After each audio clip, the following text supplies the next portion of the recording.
Salut à tous, bienvenue dans ce nouvel épisode de podcast sur la flouserie.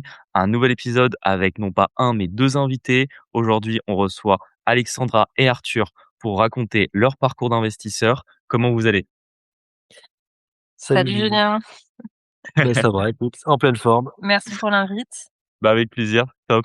J'aime bien toujours poser une petite question au début pour, mettre à l'aise, un peu casser la glace, juste avant que je vous laisse, vous présenter. Je pose toujours la question, quel a été votre pire investissement? Si vraiment ça peut être du temps, ça peut être de l'argent, ça peut être vraiment, entre guillemets, le la chose que vous avez fait, vous y avez dépensé de l'argent, de l'énergie, vous vous êtes dit: «Mince, franchement, si ça je l'avais su en avance, c'est certain que j'y serais pas allé».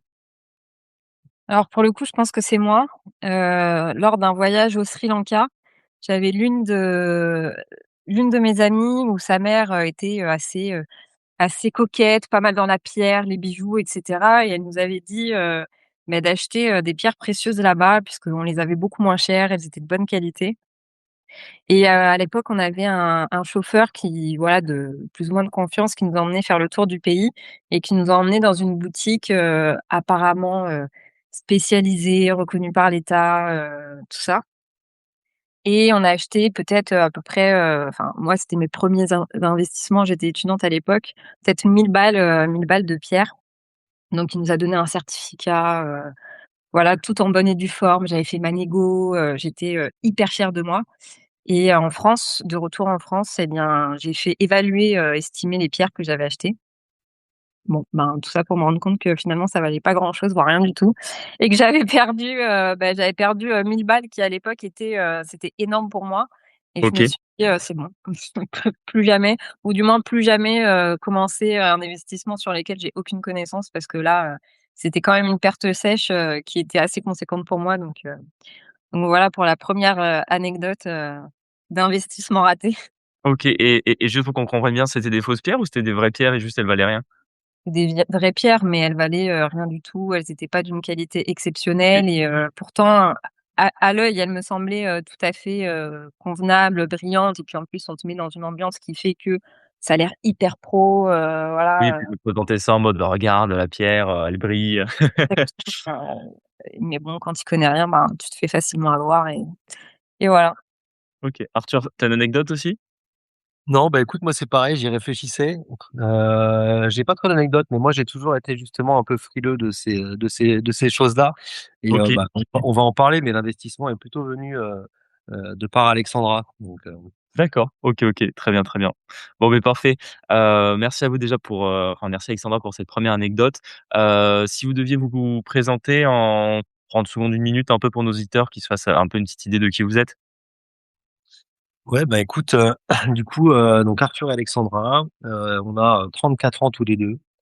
On est, du coup, dans le sud de la France, du coup, dans la région de Montpellier depuis, presque 10 ans.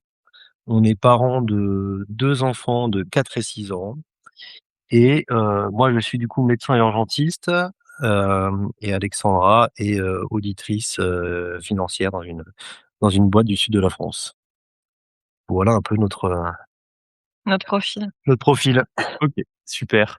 Avant que vous commenciez à investir, est-ce que vous pensiez déjà à l'investissement? Comment c'est venu? Je ne sais pas si vous avez eu un déclic à un moment donné, si vous faisiez déjà des investissements en bourse, en crypto, avant l'immobilier ou comment vous voyez ça, justement?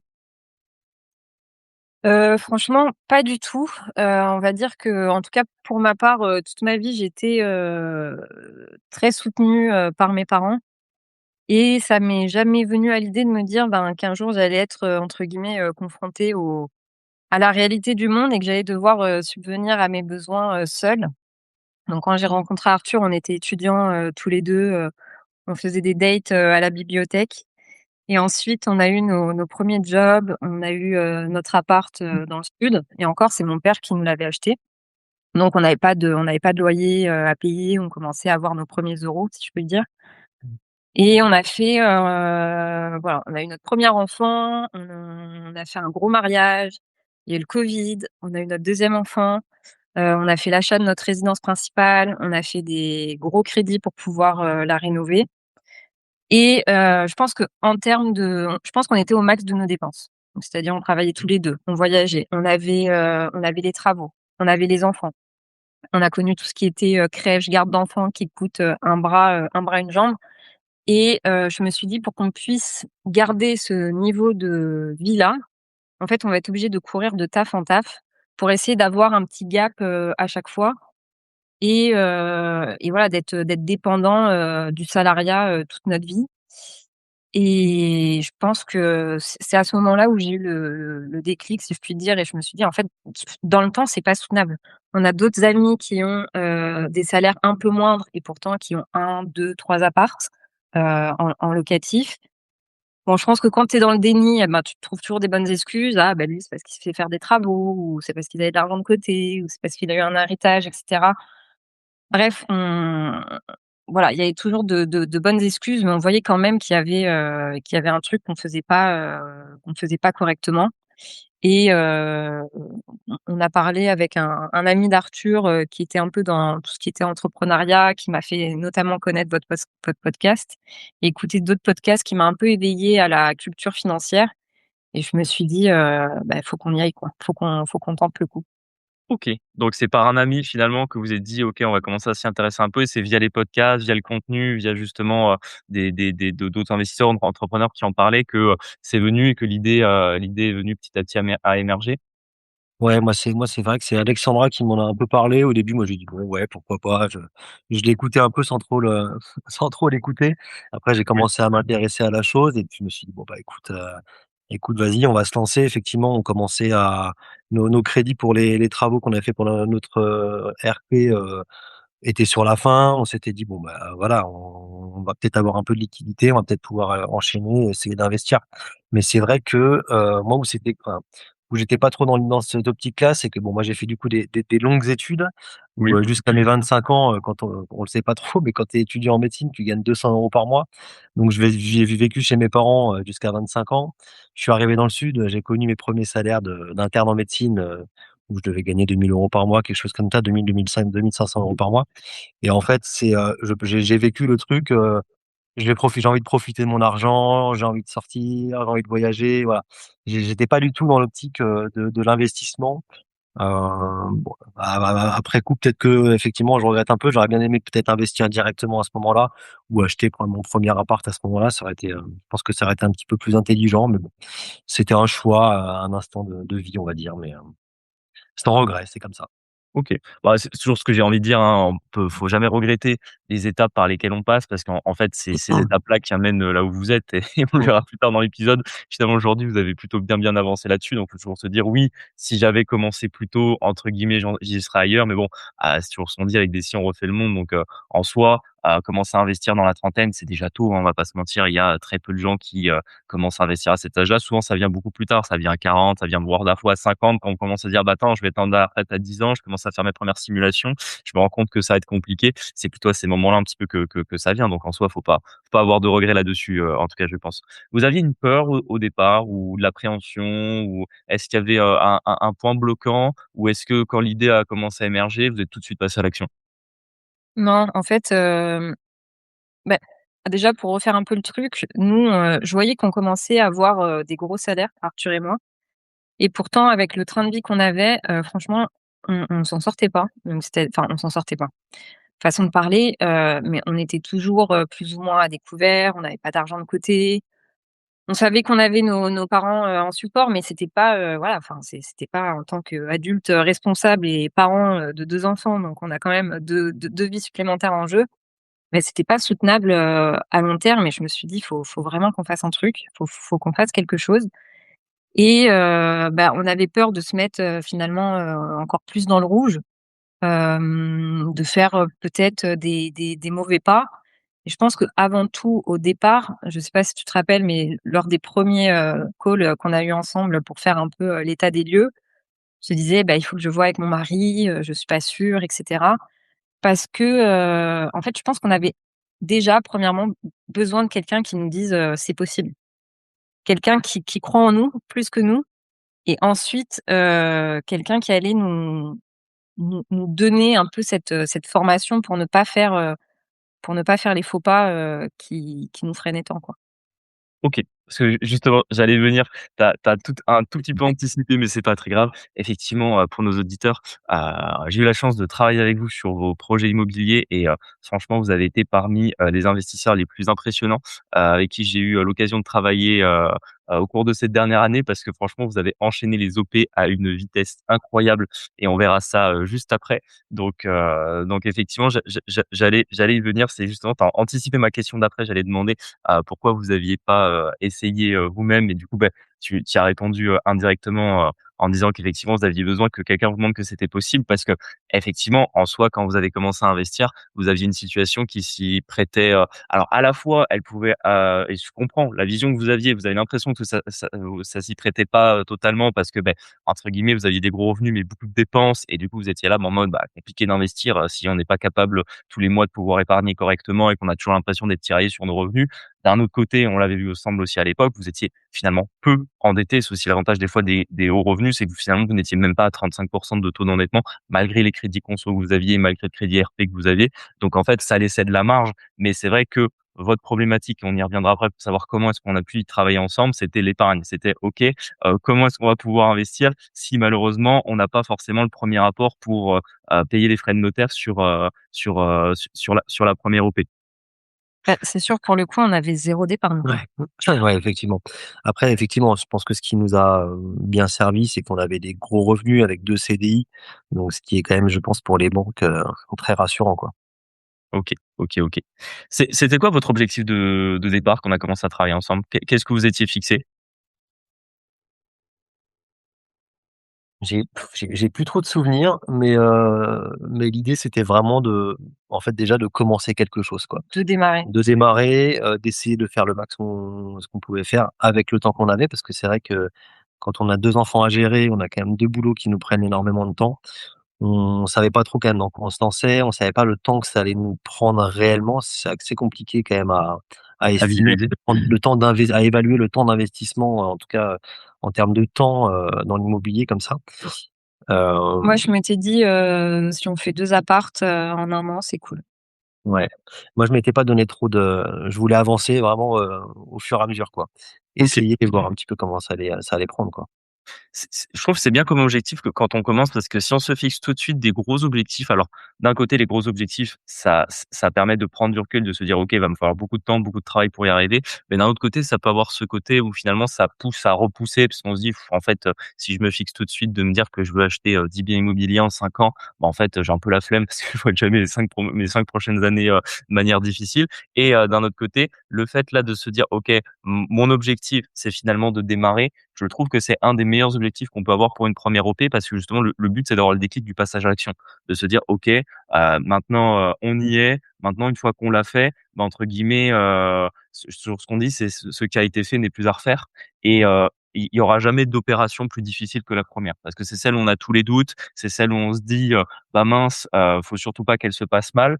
Et moi je sais que c'est quelque chose que je dis souvent à des investisseurs qui débutent et qui des fois veulent aller sur des opérations un peu difficiles ou plus compliquées ou qui peuvent prendre un peu plus de temps, ou le 1er loyer que tu vas toucher va être beaucoup plus loin. Je sais que c'est souvent des choses que j'ai tendance à dire, c'est la première opération, il faut que ce soit une opération qui soit relativement rapide et relativement facile et qui te permette justement de démarrer. Parce que si tu, choisis de partir dans un truc complexe en te disant: «Non, mais ça va être beaucoup plus intéressant. Oui, je sais, j'ai peut-être 1 an et demi de travaux devant moi, mais par contre après, ça sera génial». Ça peut être Mmh. difficile mentalement d'avoir l'impression de te dire: «Mais en fait, l'immobilier, c'est uniquement de l'argent qui sort de ma poche».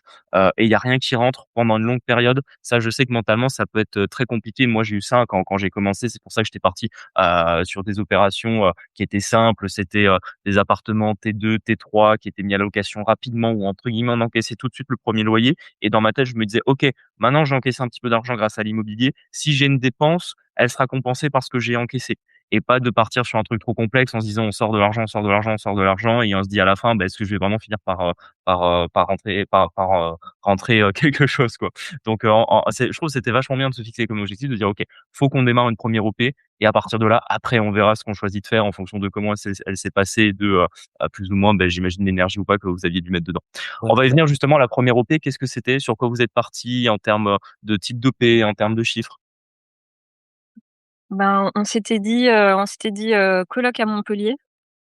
Mais la première OP qu'on a fait, ça a été une OP, un peu ratée où on a été obligé de se sortir, on a été obligé de se sortir du compromis de vente puisque, bon, bah, on avait mis l'énergie dans les recherches, tu nous avais bien accompagnés, on avait ciblé un bien rentable dans lequel on n'allait pas être obligé de rajouter de notre poche, justement chaque mois et en fait, lors du compromis, au final, l'agent immobilier est venu avec voilà, des informations supplémentaires, notamment qu'il y avait 2 syndics, et qu'on payait, en fait, on payait 2 fois des frais de copro qui, du coup, tuaient absolument la rentabilité.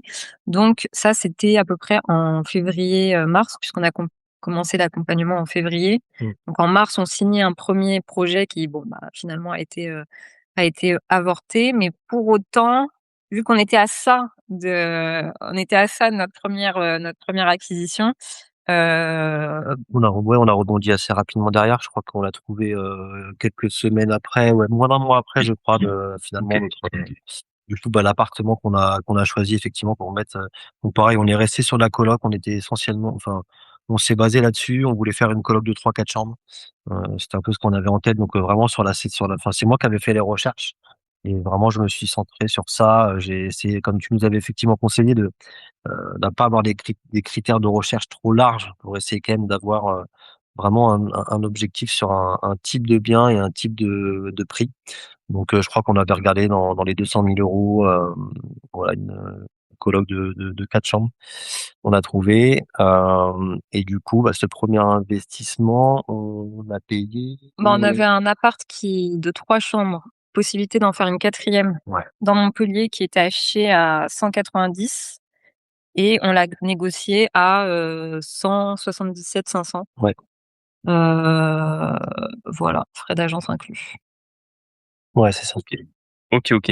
Si on peut juste revenir un tout petit peu en arrière parce que je trouve que ça, c'était une anecdote, intéressante parce que tu as expliqué à Alexandra qu'effectivement vous étiez partis sur un premier bien, vous aviez du coup vous aviez signé un compromis, donc vous avez dû utiliser votre délai de rétractation pour sortir Mmh. et c'est vrai que ça, c'est intéressant parce que c'est justement un conseil que je donne, toujours et je trouve que c'est important que les auditeurs l'aient aussi, c'est que signez toujours vos compromis en nom propre parce que ça vous donne, le fameux délai de rétractation. J'ai souvent cette question de me dire: «Ah bah, essayez déjà créer, est-ce que je vais signer, mon compromis, en SCI?» Le problème, c'est que si le compromis est signé avec une société, vous êtes considéré comme un professionnel d'un point de vue, des règles là-dessus et du coup, vous ne bénéficiez pas de votre délai de rétractation de 10 jours et là, souvent ce délai ne sert pas, heureusement, quand c'est un compromis, en général, il y a très peu de cas où on en sort mais là, vous étiez justement dans le cas où c'était à l'aise, de se dire: «OK, on peut sortir, on est dans les 10 jours, suffit d'envoyer un recommandé au notaire et c'est réglé». Alors que, si ça avait pas été le cas, vous auriez dû rentrer dans un peu l'autre schéma de devoir négocier en disant: «Mais non, mais en fait, là, pour nous, c'est un vice caché parce que quand c'était engagé sur le prix, on n'était pas au courant, des, charges de copropriété, du fait qu'il y avait 2 syndics, sur la copropriété, que du coup, ça doublait les charges et qu'en fait, on se retrouvait avec, une opération qui était financièrement pas intéressante pour nous». Ça aurait été plus difficile, alors que là, au moins, le délai de rétractation de 10 jours, bah, il vous mettait très à l'aise de se dire: «OK, bon, bah, on le fait tout de suite et comme ça, c'est réglé». Par contre, il y avait aussi un deuxième point, c'est que vous aviez eu un petit peu la déception aussi de se dire: «Bon, mais mince, on avait cherché un bien», je crois que vous Mmh. l'aviez visité 2 fois, si je dis pas de bêtises ou 3 fois peut-être Ouais, 2-3 fois, j'avais même fait intervenir, bah, à des un artisans artisan? pour faire des Ouais, devis sur de la réno et cetera. On avait quand même passé effectivement, un peu de temps sur ce bien, oui, oui, et en plus, il était, sur le coup, sur le papier intéressant, hein. On n'avait pas effectivement toutes les infos et on a eu quelques infos, plus tard, du coup, qui nous sont apparues, mais sinon, il était un peu intéressant. Donc c'est vrai que ça nous a mis un petit coup, mais on s'est dit: «Bon, allez, c'est pas grave, c'est le début», et puis ça nous a permis d'apprendre, hein.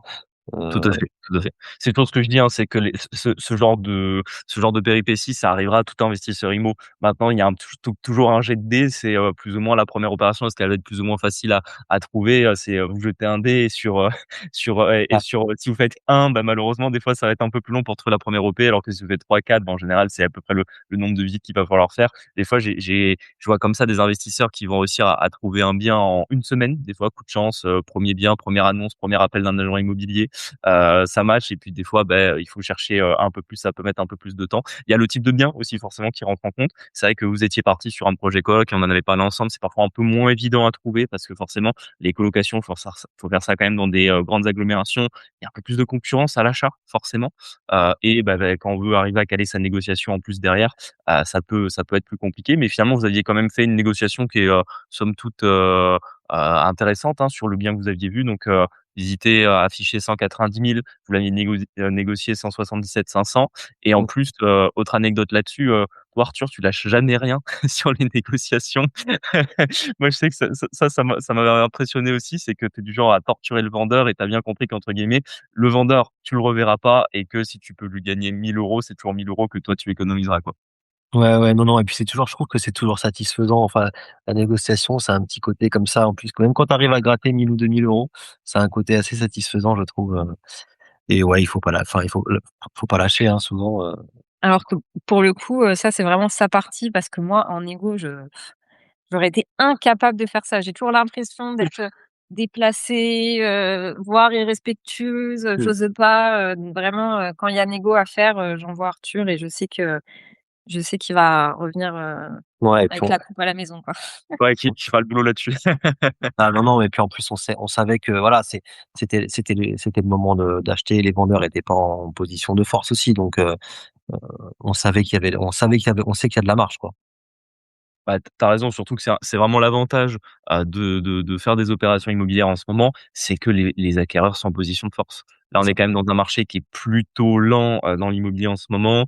Les délais des ventes s'allongent. Les vendeurs sont des fois obligés de baisser un petit peu leur prix, hein. Je le vois vraiment, il y a énormément, de biens, que ça peut être soit des projets colocs, soit même des fois des immeubles de rapport ou même tout type de Mmh. biens qui sont affichés, puis au final, au bout de 3 mois, il y a 0 visite. L'agent immobilier propose aux vendeurs de baisser un peu le prix, donc il va y avoir une première baisse de prix 10-20 et finalement un bien qui, était pas dans les critères de recherche parce qu'en fait, il était trop cher, pas assez rentable, bah, là d'un coup, avec une négociation, il peut y être et en fait, il y a beaucoup de vendeurs qui vont vendre leurs biens parfois, 25-30 en dessous du prix qui s'était donné en tête, juste parce que voilà, c'est un peu, il y a la valeur d'un bien et puis il y a le marché et c'est pas parce que, le bien vaut peut-être, 200-220 000 €, que le marché est prêt à payer, 200-220 000 € pour l'acquérir et effectivement, c'est avec des négociations qu'on peut faire comme ça des belles affaires, surtout en ce moment. Du coup, projet colocation, est-ce qu'il y avait beaucoup de travaux? Dans quel état était l'appartement? Comment, qu'est-ce que vous pouvez encore m'en dire un peu plus là-dessus? Non, l'appart, il était un peu vieillissant, mais globalement, c'était OK. On a fait, mettre des cloisons pour faire la 4e chambre. Ça nous Oui. laissait quand même un bel espace, à vivre, salon, malgré tout. On a refait les peintures et c'est à peu près Ouais, tout, on a hein. fait une partie des peintures, on n'a pas tout refait en peinture, mais on a fait une petite partie des peintures. Je crois qu'on avait budgétisé plus ou moins 10 000 € de travaux, c'est ça qu'on avait fait? Ouais, Environ. ouais. La cuisine était OK, enfin la plupart franchement, la plupart des choses on a refait la salle de bain aussi quand même, on a refait la salle d'eau. Oui. Mais voilà, on s'était donné un budget de 10 000 € de travaux qu'on a respecté. On savait que c'était enfin, de toute façon, il fallait pas qu'on fasse plus, sinon on était plus rentable derrière Oui. et c'était bien, quoi. Et après on a meublé à neuf, voilà. Les 4 colocs, Les enfin 4 les chambres, ouais. 4 chambres, pardon. Ouais. Et voilà. Et en plus, on a eu, en termes de crédit, on a eu un différé de 2 ans. Donc ça nous permettait, bon, on a quand même fait assez rapidement les travaux, puis, mis en location pour pouvoir se faire un peu de trésor ou au moins, pouvoir, partir sur autre chose. OK, super, tu viens d'aborder le financement, j'allais justement y venir. Est-ce qu'il a été compliqué ce financement? Ce financement, il a pas trop été compliqué parce qu'on avait la chance d'avoir, plus ou moins déjà un partenaire de confiance. En fait, on avait rapatrié nos comptes qui étaient jusqu'alors à Paris, dans le sud.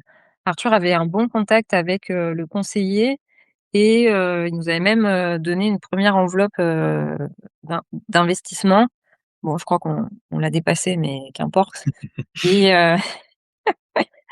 le faux conseil et donc je pense qu'il a bien aimé aussi notre, «professionnalisme» entre guillemets, Oui. parce que même si on l'a acheté en LMNP et que c'était notre premier investissement, on lui a montré qu'on était structuré. Donc il y a quand même la présentation, on lui a montré, voilà, où se situait le bien, quel était le projet, quel était le montage, financier que l'on voulait. En fait, le travail était déjà pré-mâché, donc ça allait pas être très compliqué pour lui. Plus en plus, cette bonne entente, les revenus, un faible taux d'endettement, heu, plus toi qui nous as dit: «Ben, tentez le 110%». On s'est dit: «Ben, allez, go».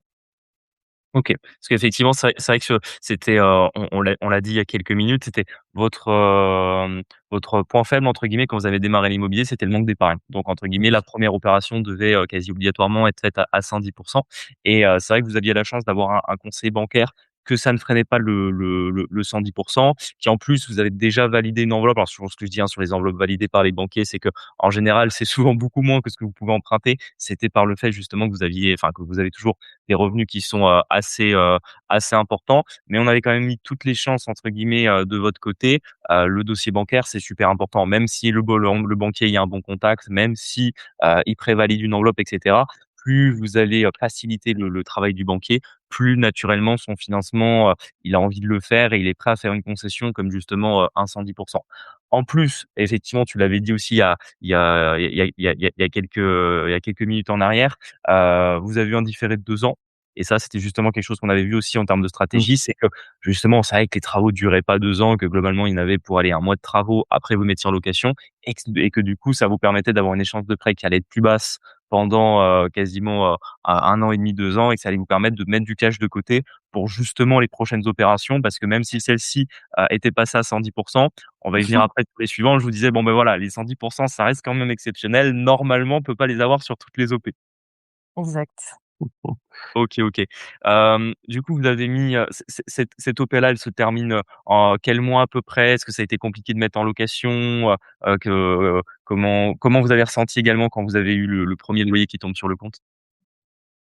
On a acquis le bi donc en fait, on avait raté, on avait fait le compromis en avril, on a signé l'acte de vente en juillet, et je crois qu'on a charbonné, assez, intensément. Ouais, on justement, ouais, on savait que la période, bah, on visait des colocations, hein, donc on savait que rentrer, voilà, il fallait que pour septembre, ça puisse débuter, quoi. On savait qu'on avait quand même un délai un peu serré, donc on s'était quand même entaché de vite faire les petits travaux qu'on voulait faire, faire l'ameublement, se dépêcher pour faire bien l'ameublement comme il faut et voilà et mettre tout ça en location derrière.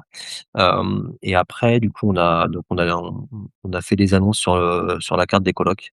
Donc les 4 chambres, on les a mis, il y avait 2 chambres à 480 € et 2 chambres à 490 €. Donc on était quasiment à 2 000 € de on est presque à 2 000 € de revenus sur les chambres et en fait, elles sont pas effectivement, on a mis l'annonce et je crois qu'on avait tous nos locataires, 1 semaine après, quoi, hein. C'est parti, on était vraiment pile dans la bonne période donc c'est parti, assez vite. On n'a pas eu du tout eu de problème pour les louer et on a réussi à trouver des profils qui étaient, voilà, qui étaient intéressants sans prendre des gens, on a pu choisir nos locataires, quoi. Donc Locataire en plus. ça Bah, c'était, c'est souvent ce que je dis un peu l'avantage de la colocation, c'est ça, c'est que bon, forcément, on s'adresse aux jeunes actifs, aux étudiants, avec souvent des parents qui sont derrière. Donc c'est vrai que c'est une population de locataires qui, du coup, quand on est investisseur immobilier, parce que c'est quelque chose qui compte, hein, entre guillemets, on sait que c'est des populations de locataires où il y a très peu de problématiques.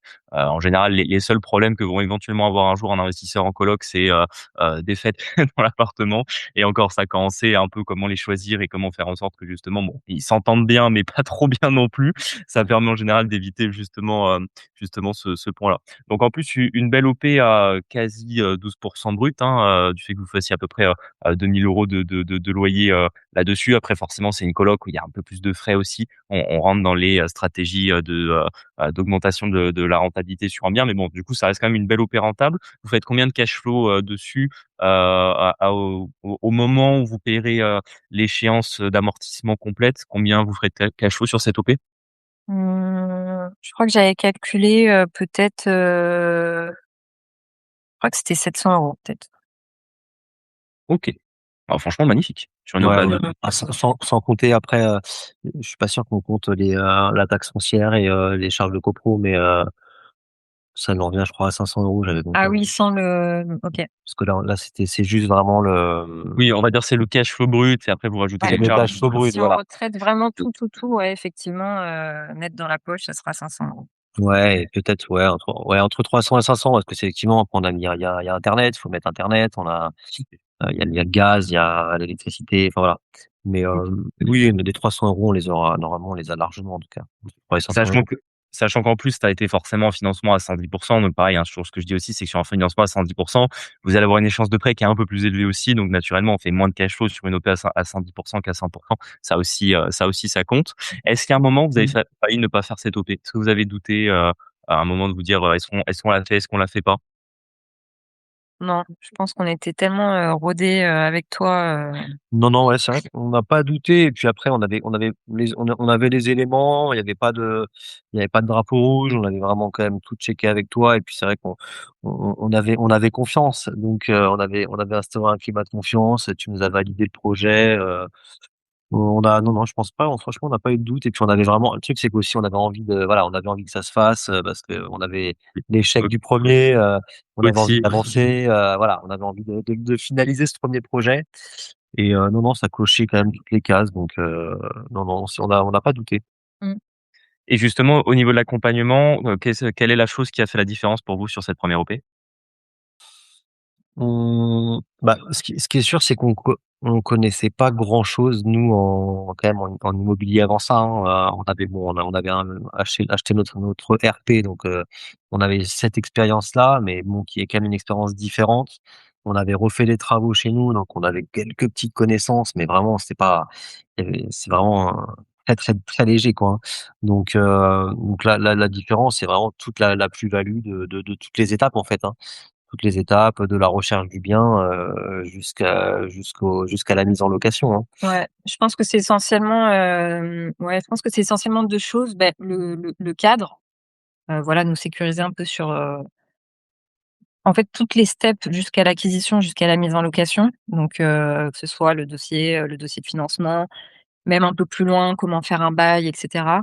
Donc je pense que c'était toutes ces étapes, avoir la connaissance et avoir, ouais, alors c'est bête, hein, mais quelqu'un aussi qui nous dit, qui croit en nous, qui nous dit: «Ben, c'est possible et allez-y, vous verrez que ça va fonctionner». Et effectivement, quand on a eu ce premier loyer, sur, notre compte, locatif, je me suis dit alors on a vite enchaîné, donc on n'a pas trop savouré, mais quand il y a eu le premier loyer, je me suis dit: Mmh, «Bah, en fait, ça marche, quoi». mmh, Surtout qu'en plus, il y avait les cautions. Les cautions, je pense qu'on prenait, 2 mois de loyer hors charge, enfin, ce qu'il y a, de façon légale. Donc ça nous faisait, quasiment, 3 mois de loyer fois 4 qui tombent, comme ça, sur notre compte. Je me suis dit: «Purée, en fait, bah, c'était pas du bullshit et ça peut marcher, quoi». Et on a eu raison de mettre le pied à l'étrier. OK, top, génial. Et du coup, justement, ça, c'est un peu parce que vous vous dites: «OK, on va pas s'arrêter là, on a encaissé les premiers loyers, on lance la deuxième opération». Quelle est-elle la 2e opération? Quel est l'objectif? Alors la deuxième opération, c'est Arthur qui l'a trouvée. Je sais pas à quel moment on s'est emballé. je sais mais en fait, je pense que la deuxième OP, on a commencé à la chercher quand on était déjà quand on était en train de on a voulu enchaîner en parallèle, hein. Moi, je commençais déjà à regarder un peu, du coup, les immeubles de rapport parce OK. qu'effectivement, dans notre, stratégie, on voulait avoir un peu l'expérience de faire un peu de tout. On voulait profiter justement aussi de entre guillemets de ton savoir pour essayer vraiment d'engranger le maximum de connaissances et du coup, on s'est dit: «Bah, ça pourrait être intéressant quand même de faire autre chose pour justement, enfin, Diversifié. diversifier et puis enrichir notre savoir, quoi». Donc on est parti du coup, sur un immeuble de rapport pour le deuxième investissement et ouais, ouais, on l'a fait en parallèle de la fin du premier investissement. On avait commencé nos recherches en parallèle et du OK, coup, on a trouvé un immeuble de rapport sur Béziers, donc une ville, qui est pas très loin de Montpellier. On voulait pas non plus faire ça, trop loin, Montpellier, c'était compliqué, les immeubles de rapport, c'est vrai que il y a peu d'immeubles rentables sur oui. Montpellier. Même il y a peu d'immeubles tout court, hein. Ça fait partie de ces grandes villes où globalement, Ouais. les marchands de biens ont déjà récupéré tous les immeubles il y a quelques dizaines d'années. Et je sais que moi, par exemple, c'est une ville où j'avais regardé à l'époque, hein, si on fait trouver de l'immeuble de rapport, globalement, en dessous d'1 million, vous avez rien. Donc ça complique un peu les choses. En général, 1 million, vous êtes pas du tout rentable, donc c'est pour ça qu'effectivement, il faut aussi s'adapter à son marché. Montpellier, excellent pour de la colocation, impossible pour de l'immeuble de rapport. Et c'est pour ça que c'était intéressant justement de se diversifier. C'est un peu ce qu'on avait vu ensemble. Moi, je dis toujours, heu, trouver un bien immobilier, surtout au début quand on fait ses premières OP, on faut la trouver à 1 heure de chez soi maximum. Ouais. Ouais, ouais, ouais. Non, non, on voulait pas faire des allers-retours, enfin, on savait qu'en plus après on est quand même obligé d'y aller, régulièrement donc on voulait pas que ce soit trop loin non plus. OK. Tu as dû faire beaucoup de visites pour trouver l'immeuble de rapport? J'en ai pas fait tant que ça, je pense que j'en ai pas fait tant que ça. Je pense que j'ai dû faire, ouais, ouais, entre 5 et 8 visites maximum, OK, c'est déjà pas maximum. mal. Ouais. Moins, non?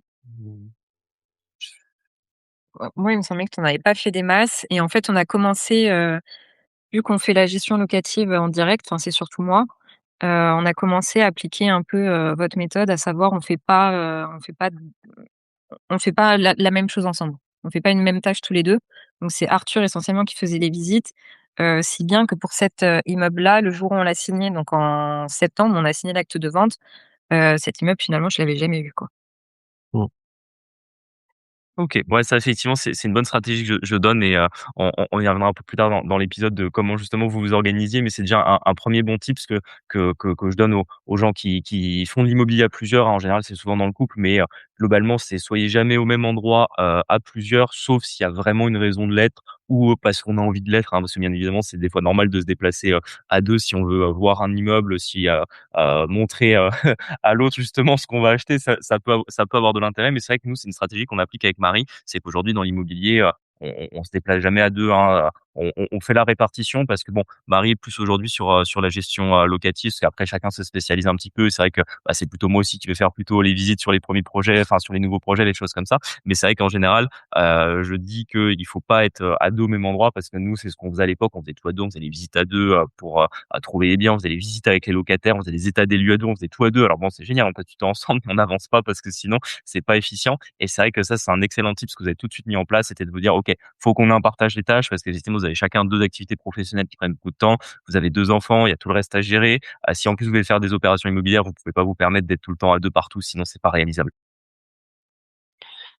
Ouais, non, non, mais ça, c'est sûr. Mais, non, non, mais du coup, l'immeuble, on l'a acheté du coup on s'est positionné assez rapidement dessus.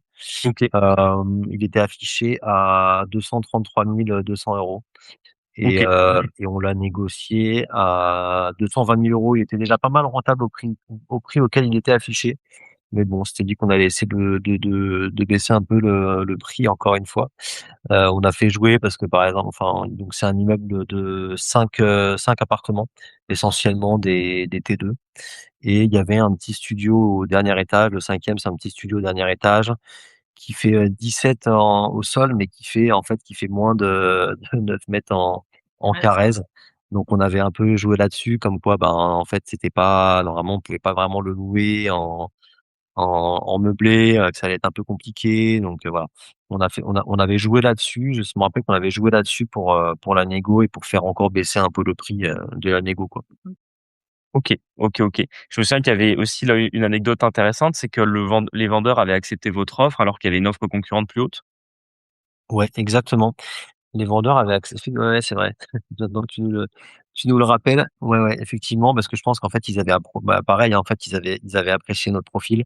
Ils avaient vu qu'on avait quand même des bons revenus, ils avaient vu qu'on était assez carré, dans tout ce qu'on leur, donnait comme information et ce qu'on et puis surtout toi, tu avais pas cédé à la pression puisque l'agent IMO avait dit, «Bah, écoutez, 220 ça passera jamais, moi mmh, j'ai 3 autres propositions entre, ouais, 228 et 225, donc beh, rehaussez votre proposition à 225 et puis je vais aller la proposer, au vendeur» et puis, bah, on a ouais, dit non, tout simplement mais et mmh. mettez-la quand même et j'avais fait jouer aussi, ChatGPT pour faire des mails, en long, en large et en travers en disant: «Beh, pourquoi nous, plutôt que les autres?» Et en plus Arthur, il s'était aussi déplacé pour voir le bien donc Ouais et puis c'est vrai que ce qu'on se disait, c'était vraiment, enfin moi en tout cas ce que je me mets en tête, c'est que je me dis, «Si c'est pas ce bien-là, il y en aura un autre», quoi.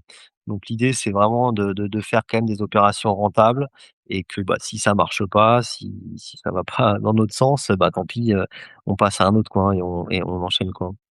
Tout à fait, vous avez raison là-dessus. Des immeubles rentables, il y en a plein, enfin des biens rentables, il y en a plein de manière générale. Et c'est vrai qu'il faut jamais céder à la pression de l'agent immobilier. Je sais que ça peut être, Ouais, compliqué parce que justement il y a l'agent immobilier qui va dire: «Bah non, là en l'état, je veux pas proposer votre offre, je peux pas». Surtout que entre guillemets, bon, je me mets à la place d'un agent immobilier. Un bien est affiché 200 000 €. il y a un investisseur qui fait une offre à 50 000. Bon, c'est pas sérieux, on fait pas d'offre à moins 75, ou alors, c'est que le bien ne vaut même pas la peine d'être acheté. Donc, effectivement, je peux comprendre l'argument de l'agent immobilier à un moment de dire: «Votre offre est trop basse, je peux pas la proposer». Quand on est sur un bien qui est affiché à 233 000 et qu'on fait une offre à 220, en fait, il y a aucun monde où l'agent immobilier ne peut pas proposer l'offre, même s'il dit qu'il a des offres concurrentes, et cetera. Et c'est souvent ce que je dis sur les offres concurrentes, c'est des fois, elles n'existent pas, ces fameuses offres concurrentes, ou comme ça a été votre cas, vous pouvez faire la différence aussi par votre professionnalisme. Je crois que de mémoire, du coup, vous l'avez eu à 220 et qu'il y avait l'offre concurrente, elle était à 222 ou 223. Enfin, il y avait une histoire de 2 000 à 3 000 € Ouais, d'écart. Bon, forcément, s'il y avait, par exemple, un investisseur qui avait fait une offre au prix, là, malheureusement, vous n'auriez pas eu, l'immeuble et c'était pas grave parce qu'il y en aurait eu d'autres. Mais, c'est vrai que là, entre guillemets, le vendeur avait choisi, votre offre parce que justement, l'autre investisseur avait pas fait la peine de se déplacer. Il avait dit: «Bah, écoutez, moi, je viendrai voir que si mon offre est acceptée». Bon, ça peut être aussi une stratégie, mais c'est sûr que pour, le vendeur, l'agent immobilier, ça fait quand même une différence quand vous vous déplacez, et justement le fait que vous aviez participé à rassurer le vendeur et l'agent immobilier sur votre capacité à être financé, sur, votre capacité à aller au bout de l'opération, naturellement, c'est des choses qui, en général, font que sur 2 000 à 3 000 €, des fois, le vendeur peut être accepté de prendre une offre plus basse s'il considère que son acquéreur est plus sérieux et qu'il est sûr que ça ira au bout. Parce qu'il faut pas oublier que rien de pire pour un vendeur et pour un agent immobilier aussi qui ne sera pas payé, d'avoir comme ça un compromis qui dure pendant 3 4 mois et à la fin la personne n'a pas de financement et au fait, ils doivent recommencer le processus de mise en vente. ouais. OK. En termes de loyer, ça donne quoi cet immeuble à peu près? Donc les loyers, alors sachant qu'il y avait quand même déjà des locataires en place, bon, des locataires avec lesquels, on a eu, quelques, super aventures. OK. Mais ils sont, on les le plus bas, je pense qu'il était, c'était le dernier étage, qui est dans les 370, et le plus haut, ça a été, 500. Donc voilà, si on fait fois 4, ça fait quoi? Ça fait, du Fois 5, il y en a 5, mais on est 2003, un tout. ouais, on est à 2002-2003 normalement si tout est loué et au prix, on est à 2003. OK, donc encore une fois, un 12 brut à peu près. Exact. Ouais, OK. Bon, donc encore une belle OP, rentable du coup. Après celle-là, vous dites: «On s'arrête». Ah, on n'a pas parlé du financement. C'est vrai que j'allais déjà enchaîner sur les suivants, mais j'allais le financement, on reviendra sur les 2 autres OP juste après. Le ouais. financement, comment vous procédez pour celui-là? Bah, déjà celui-là, donc le 1er on l'avait pris en nom propre, on l'avait fait en LMNP, OK. et du coup celui-ci, on s'était dit qu'on allait le faire du coup en SCI, à l'IS. Hem, on a continué avec notre banquier en fait qui nous suivait et auquel on avait un bon feeling. J'avais commencé à lui en parler, il avait l'air d'être plutôt chaud. Donc, on pareil, hein, en fait, là, pour l'instant, on est allé voir qu'une banque, hein. C'est vraiment notre banque, principale qui nous suivait. Donc, pareil, on a remonté le dossier avec lui, on lui a refait, voilà, tout ça, tout nickel, un dossier, un beau dossier, bien détaillé, et au final, pareil, on s'est dit: «Bah, on a eu un 110, écoute, on va réessayer, hein, on a rien à perdre». Il a l'air de bien nous apprécier, donc on a refait du coup, enfin, on a essayé d'avoir encore un autre 110, effectivement, on a eu un nouveau 110. Ouais, on a fait, 20 ans et on a eu, 245 000, de prêt. Ouais, c'est ça, avec un taux à 3,15. OK, donc en plus, une belle proposition, encore un 110 avec la même banque sur la deuxième OP, et du coup là, vous vous dites: «Jamais 203 sur les projets?» Ouais. Ouais, Mais on a été assez opportuniste parce que la coloc que l'on a faite à Montpellier, ouais, en fait, il y a 2 apparts par étage, et quand on a fait les travaux sur cette coloc-là, il y a tous les voisins qui se sont présentés, sauf mon voisin d'en face.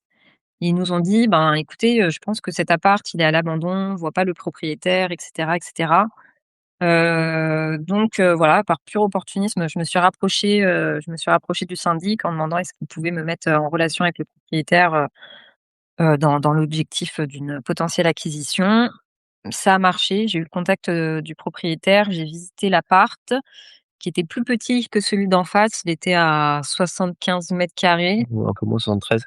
mais en plus, je pense qu'il lui, il était pas forcément, il avait pas mis son bien en vente. Je crois qu'il savait pas trop ce qu'il voulait faire de son bien. Je crois que ça faisait quelques années qu'il habitait même plus dedans parce qu'il y avait pas de chauffage. Enfin, vraiment le bien, il était, en désuétude, quoi. Il y avait plus rien dedans, quoi, hein. C'était, Et vu l'état de l'appartement, c'était un appartement, je pense, qui avait pas été rénové depuis la construction dans les années 70, donc on exactement, et d'y vivre, en l'état, quoi. c'est ça. C'est sûr. Non, Et il du coup, était tu le rencontres, tu visites, tu le rencontres, donc un vendeur qui justement n'avait pas spécialement démarré son processus, donc n'avait pas fait visites sur son bien. Tu le sens quand même vendeur, enfin, il te fait visiter, donc il te le fait pas visiter pour rien, mais entre guillemets, est-ce qu'il t'explique un peu pourquoi il l'a pas mis à la vente, l'histoire de son bien? Des fois, ça peut arriver, hein, des fois, tu as comme ça des vendeurs, ils vont te dire: «Bah, écoutez, en fait, c'était le bien de ma maman, elle est décédée il y a 5 ans, j'ai pas pu y remettre les pieds», ou alors ils vont te dire: «Bah, écoutez, moi, je suis malade, j'ai pas trop le temps de m'en occuper, mes enfants veulent pas s'en occuper non plus». Est-ce qu'il t'avait donné un peu d'éléments de contexte là-dessus ou pas spécialement? pas spécialement. Je sais qu'il y a vécu, un temps avec ses enfants, donc il y avait, ce petit, côté, attachement, affection. Ensuite, il s'était séparé, de sa femme. Il avait dû, changer d'appartement et celui-ci, s'en était pas occupé. Il avait pas réussi à s'en séparer. Je pense qu'il avait pas forcément le cœur à le faire non plus. Donc on va dire que j'ai vraiment, provoqué, l'opportunité. Il m'a dit: «Bah, écoutez, moi j'en veux, 130 000, garage inclus». C'est vrai que sur le coup, moi le garage ça me tentait pas trop parce que ça nous intéressait pas plus que ça et je lui avais dit: «Bah, écoutez, on va dire, 90, sans le garage» et il me dit: «Bah, écoutez, enfin non, moi dans ces cas-là, je passe par une agence». J'étais revenue à la charge en lui disant, «Bon, OK pour le garage, moi je suis vraiment intéressée, voilà, je suis un profil sérieux, on est finançable». Enfin, vraiment, ça vous permet d'avoir de l'argent, directement, dans votre poche, sans intermédiaire. Mais, je vous propose, 110 000. Sachant qu'il y a quand même tout à refaire, y compris les menuiseries, 0 système de chauffage et voilà, il y aura le DPE à refaire et cetera. Il m'a dit qu'il réfléchissait, qu'il revenait vers moi et 3 jours silence radio et il finit par me dire, OK pour 110 000. Et qu'il a pas de notaire, donc si on peut le mettre en contact avec, notre notaire, ça l'arrange. Donc finalement, c'était tout bénef pour nous. OK, donc en plus un vendeur qui passe par le notaire acquéreur, ça aussi c'est rare, mais ça arrive. Et Trop bien. souvent c'est tant mieux pour l'acquéreur, hein. Je dis toujours l'acquéreur doit avoir toujours son propre notaire. En général, dans 90 des cas, le vendeur a le sien aussi, mais ça peut arriver des fois qu'ils prennent, le notaire, acquéreur là-dessus et au final, ça fait quand même il faut quand même se rappeler donc appartement de 73 m², juste en face de la coloc que vous aviez déjà. Franchement plutôt un prix d'achat, intéressant. Ouais. Franchement, sachant qu'en plus, bah, vous vouliez pas du garage, à la base, donc qu'est-ce qu'on se dit à ce moment-là sur ce garage? On s'est dit: «On va le vendre ce garage». Et ça nous permettra d'avoir un apport sur autre chose, de récupérer un peu d'argent et voilà, vu qu'on est quand même à toujours à 0 en termes d'apport et de trésor et ben, c'est Ouais. la continuité de la bonne opportunité. OK, OK, OK. Donc justement, en plus, le garage, finalement, vous le prenez, mais vous décidez de le vendre en vous disant: «Beh, justement, ça va permettre de récupérer un peu de cash là-dessus» et en plus, justement, la stratégie sur le garage, ça a été de le proposer à un voisin. Exactement. Ouais, on est passé par le syndic justement, je crois qu'on a communiqué au syndic. On a dit qu'on le vendait, on l'a mis à 20 000 € et et on a eu, le lendemain, je crois, 5 propositions, quoi. Enfin 5 personnes qui m'ont harcelé pour avoir le garage, quoi. Donc je me suis là, on s'est même dit: «Merde, putain, on l'a peut-être pas mis assez cher, quoi». Ouais, c'est Mais bon, mais non, bon après 20 000 €, c'était en soi, c'était déjà un très bon prix donc au final, l'appartement nous revient qu'à 90 000 €, donc c'est vrai que c'était on a fait ah une oui. belle opération. Bah oui, parce que là, finalement, vous êtes à 1 200 du mètre, à Montpellier quand même, ça reste, C'est ça. Bon, après du coup, on a pu enfin on a donc là, ça y est, on est en train de à ce jour, on est en train de finir, on finalise, l'ameublement de cette colocation et on en a eu quand même on a mis 50 000 € de travaux dedans. Mais effectivement, on a tout refait, hein. On a tout refait de A à Z, les menuiseries, l'électricité, la plomberie, la peinture, de l'isolation des murs. Voilà, on a vraiment tout fait, de A à Z dans l'appartement. Mais au final, on est rentable, hein, même avec autant de travaux, on est rentable. OK, parce que vous avez refait une coloc 4 chambres, du coup? C'est ça. On a fait 4 chambres, donc là, on va les mettre en location pareil. Je pense qu'on fera environ 500 € la chambre pour la location. Donc on sera sur 2 000 € de loyer, 2 000 € de loyer par mois. Et en plus, l'avantage, c'est que vous centralisez parce que vous avez les colocs qui sont face à face. Donc, entre guillemets, quand vous déplacez pour l'une, vous pouvez aller à l'autre s'il y a besoin en même temps. C'est ça. On optimise les trajets. C'est vrai qu'en tant que parent, c'est toujours, bien de pouvoir, optimiser. OK. Et le financement sur ce bien-là? Le financement sur ce bien-là, notre banque nous a pas suivis, donc on a commencé à faire, les recherches, auprès de d'autres banques. Donc je m'y suis collée. J'ai eu la joie de faire les rendez-vous avec des conseillers bancaires. Je pense que j'ai été, voir, 5 banques et il y en a une qui nous a accompagnés, sachant que ce financement-là, on le voulait, en LMNP. Il y avait une enveloppe travaux, donc on voulait, toujours pareil, hein, si possible un petit différé. Le 110 même si là on n'y croyait plus, heu, voilà. Et du coup, est-ce que vous avez eu le 110 sur celui-là? Et du coup on a eu le 110. Incroyable. Cette fois-ci, ouais, vraiment, jackpot, total.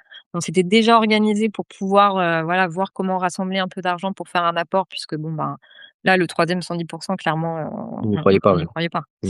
On n'y croyait pas et finalement, grâce, au statut de fonctionnaire, public, d'Arthur et dans cette Ouais. banque, il y avait, un régime spécial, qui permettait, d'accéder à un 110 donc Ouais, s'il y a la CASDEN, je crois que C'est ça, c'est ça. Pour expliquer rapidement aux auditeurs, c'est qu'effectivement, ça des fois, c'est des choses qu'on peut pas savoir à l'avance dans les banques, mmh, mais globalement pour le banquier, si, la société de cautionnement accepte de faire un 110, souvent le banquier accepte de faire un 110 lui aussi. Et en l'espèce, comme justement, tu avais ce statut-là qui te permettait, d'être éligible, à cette garantie, le 110 a pu être possible.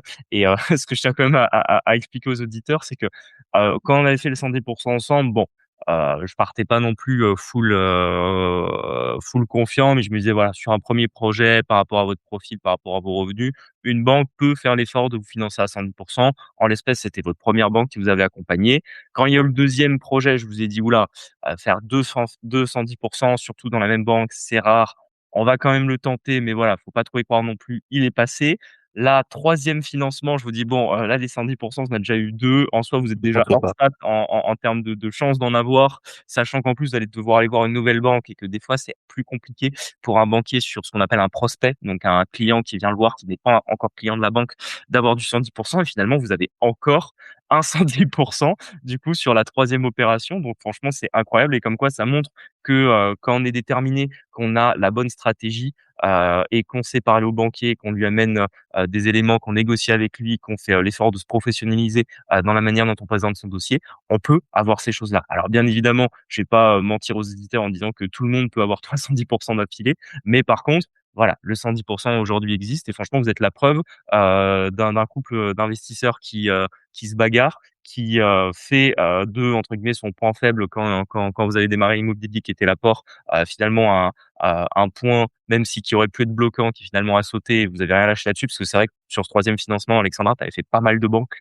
et tu avais eu beaucoup de refus. Je me souviens même d'un banquier qui t'avait dit que tu n'aurais jamais de 110 sur ton opération, parce que certains banquiers vont même avoir tendance à parler pour leurs confrères, alors qu'en vrai, je vous cache pas que, moi quand j'étais justement au Crédit Agricole, je sais que quand nos clients venaient nous voir avec des propositions de d'autres banques, notre hiérarchie nous demandait ce que faisaient les autres banques, hein. Donc, voilà, c'est pour que les gens, qui s'imaginent que, les banquiers communiquent entre eux et s'échangent des informations et cetera. On en est au point que globalement un banquier qui travaille dans une banque ne sait même pas les conditions de financement que font ses on peut les appeler peut-être confrères qui bossent dans d'autres établissements. Donc voilà, tu avais quand même eu tout ça, mais moi je t'avais dit, c'est pas parce que le banquier t'a dit ça, il en sait rien, hein. Lui, entre guillemets, il sait quelles sont les règles dans la banque dans laquelle il travaille, il sait pas comment fonctionne le reste du marché, quoi.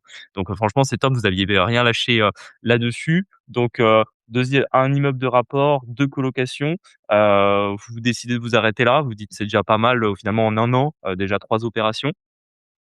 Ben, moi plus ou moins parce que, pour les chiffres, ce deuxième appartement, on a fait un financement en LMNP de 173 000, sur 20 ans et vu que je m'étais un peu frottée aux banques et que j'avais vu à quel point c'était compliqué, enfin que ça commençait à être un peu bloquant, notre manque d'apport et puis il y en a beaucoup qui disaient: «Bah, vous venez de faire, 3 op enfin 2 opérations en, 3 mois, on sait même pas si ça tourne, et cetera, donc Mmh. on vous accompagne pas.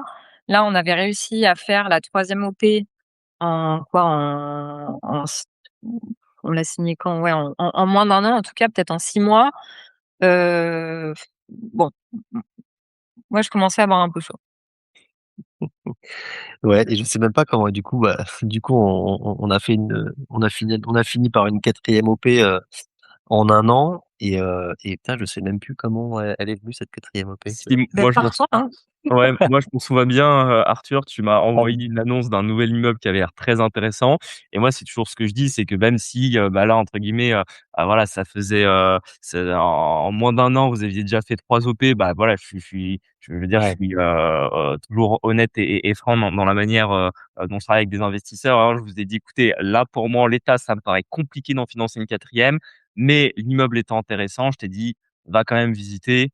ouais, On verra après déjà de savoir si c'est intéressant ou pas et c'est un ouais, peu bah comme ça que ça s'est fait parce que je pense que tu devais encore avoir des alertes sur le Bon Coin, quelque chose comme ça qui a dû te pousser, cette annonce-là et tu me l'as envoyé exa en mode: «Regarde ce que j'ai trouvé, ça a l'air pas mal». J'ai dit: «Oui, effectivement, ça a l'air pas mal, va visiter et on fera le point après». c'est ce que j'allais dire. En fait, effectivement, je me suis mis des alertes Le Bon Coin, bah, sur des recherches particulières sur les immeubles et sur les appartements et j'avoue que je continuais de regarder un petit peu de temps en temps, j'avais pris en fait cette habitude-là, hein, de checker régulièrement, ce qui pouvait arriver sur le marché Ce qui est un et bon réflexe en plus, hein. Moi, je dis toujours à un investisseur qui connaît son marché, il doit regarder alors, faut pas non plus regarder tous les matins et passer 1 heure tous les jours, hein, loin de là, mais je veux dire, un non, investisseur qui veut connaître son marché, qui a l'intention de faire des opérations enfin plusieurs opérations dans les mois ou années qui viennent, doit faire cet effort de regarder un minimum ce qui se fait. Ça permet de se rendre compte des prix, ça permet de se rendre compte des biens qui sont republiés, supprimés, de combien de temps ils mettent à se vendre, voilà. En fait, on apprend beaucoup de choses juste en regardant ce qui se fait en termes d'annonces et ça, c'est vraiment quelque chose que n'importe qui peut faire de chez soi, sans avoir besoin de toujours se déplacer, quand on peut avoir du manque de temps ou qu'on n'est pas forcément à la recherche de faire une OP. Mais voilà, garder un œil sur son terrain d'investissement, pour moi, c'est important. Et vas-y, je t'en prie Arthur, je t'avais coupé.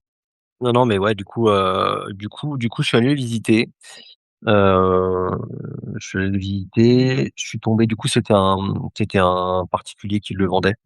En plus, c'était quelqu'un qui avait, c'est un jeune, qui a plus ou moins notre âge, dans la petite trentaine. Le contact en plus est assez bien passé entre nous. L'appartement enfin l'immeuble pardon, donc c'est un immeuble de 8 lots qui venait d'être, rénové, tous les appartements ont été rénovés, meublés. Et je crois que et quand je l'ai commencé à le visiter, il y avait peut-être 2 locataires dedans. Il avait fait rentrer 2 locataires, mais sinon j'avais pu voir tous les autres biens et c'est vrai que c'était très convenable, hein. Hormis moi, voilà, il y avait juste la façade, qui était pas très belle, mais bon, on s'était dit: «Bon, si c'est juste la façade, c'est pas le plus important. Le principal, c'est qu'à l'intérieur, il y ait pas de travaux à faire». Je savais qu'il y avait un tout petit quelques petites choses à faire sur la façade pour que ce soit un peu plus propre et sur la toiture. Et puis on s'est dit: «Bon, bah, écoute, on va voir». C'est vrai il paraissait, très rentable.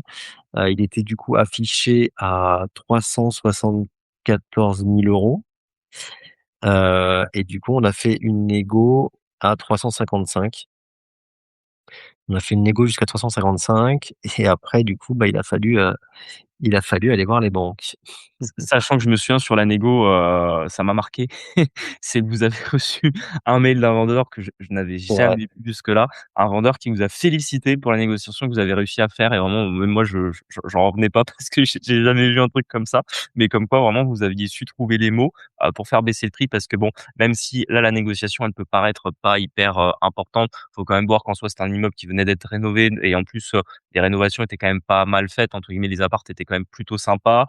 Sur le prix affiché, il était déjà rentable et globalement, on était, sur des vendeurs qui, dans leur tête, s'imaginaient que le bien allait partir globalement au prix affiché moins 10 000 € maximum et vous avez quasiment négocié 20.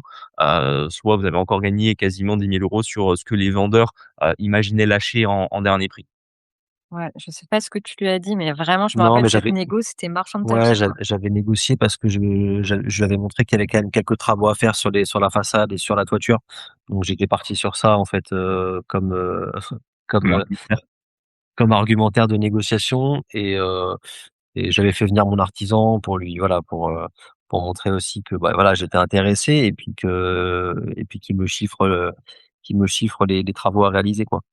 Donc non, non, on avait il avait entendu et puis il avait fini par accepter, quoi. Après je pense que, voilà, aussi le contact a fait que, heu, il a voulu peut-être se diriger vers nous aussi, quoi, et après, Oui, en plus, il y avait pas d'intermédiaire et cetera et par contre, je me suis dit donc cette OP, c'est finalement la plus grosse OP en termes de prix. ouais, Je me suis dit: «Là, en moins d'un an», donc là, je sais pas, on était en fin d'année.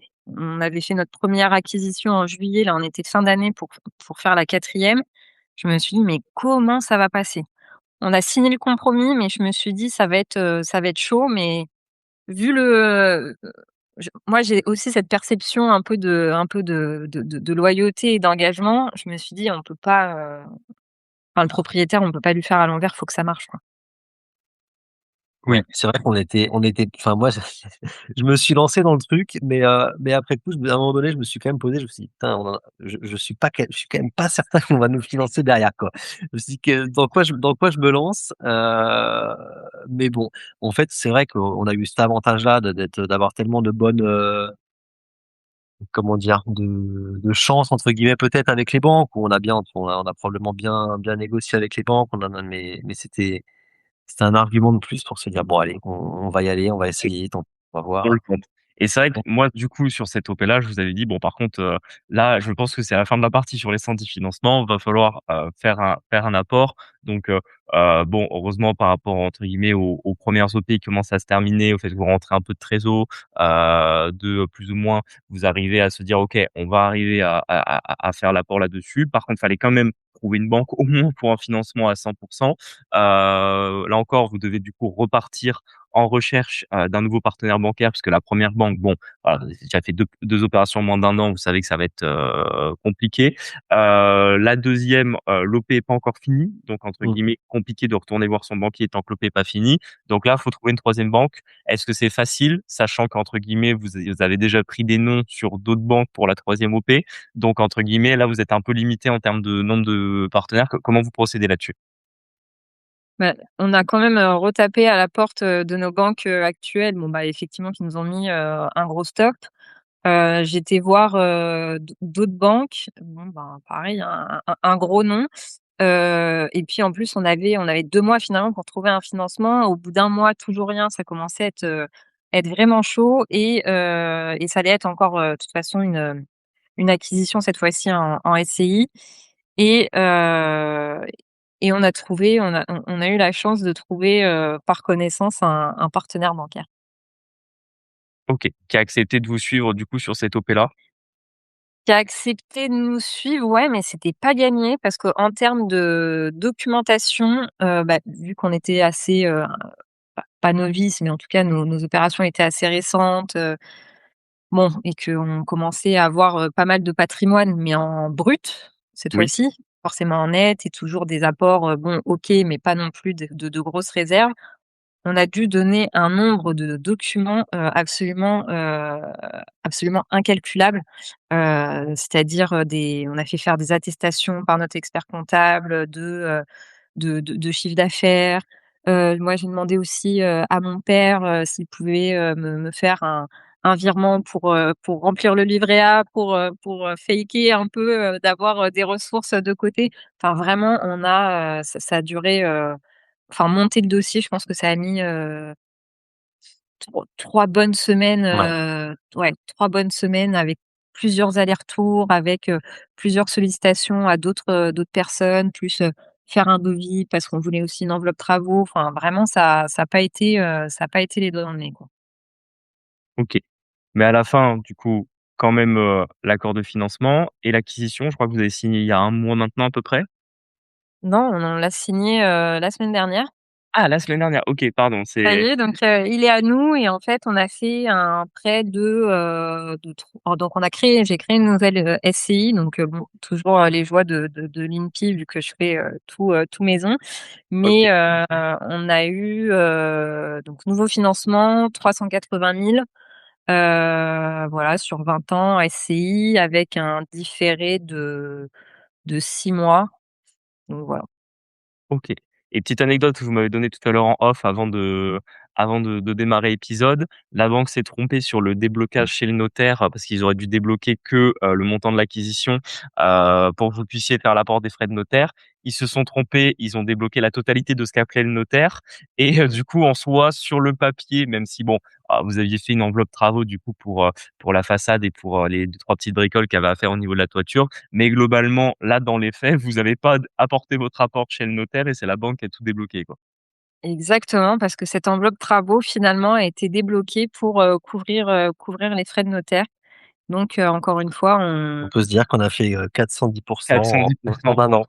OK, bon, je pense que vous pourriez être dans le Guinness Book des records des investisseurs immobiliers. Enfin, franchement, encore une fois, bravo à vous là-dessus parce que déjà 4 OP en 1 an, c'est pas évident, y compris quand, on a l'apport, hein, faut pas croire parce que même, parce que je pense que ce qu'on n'a pas assez insisté dans ce podcast qu'on fait ensemble, c'est qu'1 an, c'est court et qu'en soi, beh, c'est normal, vous faites des opérations, il y a des visites, il y a des devis avec des artisans, même si entre guillemets, bon, ça c'était le choix aussi, hein, le fait que vous partiez sur des opérations qui étaient pas trop longues en termes de travaux. Je veux dire, vous avez pas fait de travaux de 6 mois, 1 an et c'était aussi le but de la stratégie. Mais je veux dire, voilà, il y a quand même eu des petits travaux à chaque fois. Donc ça fait des visites avec les artisans, ça fait des devis, ça fait des visites sur le chantier pour voir un petit peu comment ça avance.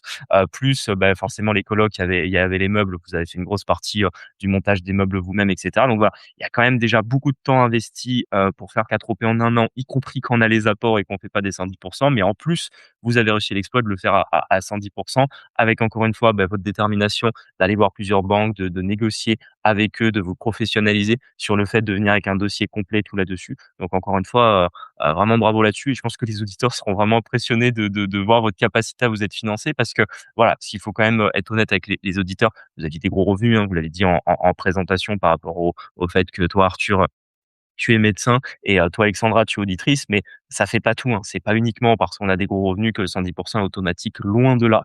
Non, c'est vraiment tout un ensemble de facteurs et avant tout le fait que vous avez rien lâché qui fait que vous en êtes arrivé à ce résultat. ouais, ouais, tout à fait. Après, je pense qu'aussi, bon, c'est pas pour te jeter des fleurs, mais je pense que ça aurait pas été, possible, sans toi parce que tu nous as aussi donné, bah, les outils et nous, ça nous a donné après la détermination pour faire, Ouais bah, lever ce et un ce million en 1 an, quoi. ouais, ouais et puis ça nous a fait je pense qu'on a gagné effectivement aussi beaucoup de temps, grâce à toi, hein. Je pense que tout ce temps-là était enfin, ça nous a permis de faire ces 4 OP là, hein. Si on l'avait fait, nous-mêmes, si on s'était lancé, on va dire sans accompagnement, je pense qu'on n'aurait pas pu avoir cette réussite-là. On a gagné beaucoup de temps, de par l'accompagnement donc non, non, non, on en est très content, hein. On en est très OK. content. Et justement, ce que je voulais vous demander, c'est, quelle est la chose la plus importante que je vous ai apportée pendant du coup cette année où on a travaillé ensemble sur vos différentes OP? Tu me prends de court, là. Justement, ça fait des réponses Beh, qui sont plus honnêtes. ouais, moi je non mais je mettrais pas forcément, une chose en avant. Pour moi, OK. bah, déjà le fait d'avoir quelqu'un, au quotidien qui répond, parce que c'est vrai, on va dire, tu es quand même assez réactif. On sait que dans la journée, si c'est pas dans la journée, c'est le lendemain, on a un retour sur, nos éventuelles, interrogations. Heu, donc non, non, moi je pense que ce serait plus, ce côté un peu sécurité. Sécurité, on avance, on était content de faire les choses par nous-mêmes, mais on savait que derrière, si on avait la moindre doute, la moindre question, on avait quelqu'un sur qui s'appuyer, tu vois? Je OK. pense que c'est vraiment ça pour moi l'atout principal. Ouais et puis on a pu aussi, bah, du coup avoir un cadre et mettre en place ce cadre, en amont et aussi s'entourer, des bonnes personnes. On a un expert comptable, on a, des partenaires bancaires, bah, de confiance avec qui on pourra continuer, à l'avenir. On a aussi, Les artisans? des artisans. Donc on a pu aussi se faire un réseau de personnes qui nous sécurisent et qui permettent de mettre, bah, de l'huile au moteur, quoi. Mmh. OK. Est-ce que vous pensez que je vous ai évité à faire, une erreur, sur, une de vos opérations, sur les recherches là-dessus? Est-ce que vous pensez que justement les échanges qu'on a eus ensemble, il y a des erreurs qui ont été évitées? Moi, je pense, plein au final. Enfin, Ouais. vraiment, au début, c'est normal, on apprend, mais au début, on te montrait des biens qui n'étaient pas forcément, hyper rentables. Après, quand on faisait nos premières visites, on n'avait pas encore ce regard, investisseur, rentabilité, on avait envie de tout refaire à neuf comme si c'était chez nous. Tu nous as dit, bah, c'était pas forcément, l'idée. Fallait que ce soit, très propre, viable et cetera, mais après si c'était pas, fait, comme chez nous, du sol au plafond, enfin, c'était pas grave et c'était pas le but, quoi. Donc je pense qu'à bien des égards, tu nous as aidés à pas faire d'erreur, et puis, bah, ne serait-ce que pour la première opération, hein, la première opération qui était très rentable et nickel sur tous les points, quand on a su ces doubles charges, bah, on était bien content de pouvoir, s'extraire, de ce compromis, sinon ça aurait été, bah, ça aurait été la galère, en fait. OK. Et s'il y a un réflexe que je vous ai transmis, que, une des choses justement, parce que tu parlais du cadre que parce que moi je sais que justement quand j'accompagne des investisseurs, mon but c'est de vous rendre autonome. C'est justement entre guillemets vous preniez les habitudes, que j'ai développées, dans les acquisitions immobilières pour justement éviter de faire des erreurs, faire en sorte de faire des opérations rentables, se professionnaliser, que ce soit avec les artisans, avec les banquiers. S'il y a un réflexe que vous dites: «OK, Julien nous a dit de faire comme ça et c'est quelque chose que vous allez maintenir dans les prochaines opérations que vous ferez dans les mois ou années qui viennent». Alors on n'a peut-être pas les mêmes réponses parce qu'on n'est pas sur les mêmes tâches, mais moi c'est le dossier bancaire. Le OK. dossier bancaire, maintenant, je sais exactement, quoi mettre pour qu'il soit, plus que carré, faire, une belle présentation. Même il y en avait un qui m'avait demandé si c'était un promoteur immobilier, Ah, qui avait qui fait le dossier.